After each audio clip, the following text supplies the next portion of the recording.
আপনাকে যদি অপশন দেওয়া হয় মেয়ে থেকে ছেলে হবার, আপনি কি হবেন? না, কখনোই না। এমন ভাবে বললেন কেন না?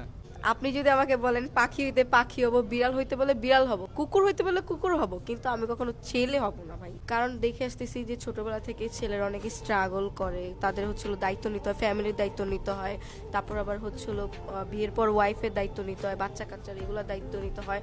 আর ছেলেরা হচ্ছিল যদি পড়াশোনা না করে তাদের কোনো দাম থাকে না, ভালো কোনো জব পায় না, ওরকম কিছু করতে পারে না। আর আমরা